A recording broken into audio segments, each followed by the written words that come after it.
Okay. Ito na nga briho ng atong kinaguan.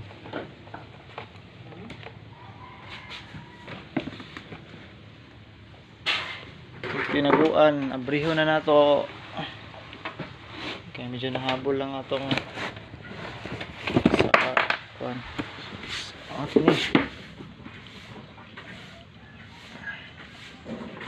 Ano na yung atong bagong kuanon. Pagawas na nato ni siya. Bagong sword na to.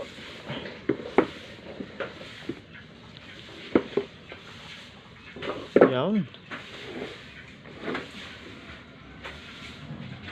Ato na siyang ipagawas kay habol na ang atong isa ka sword.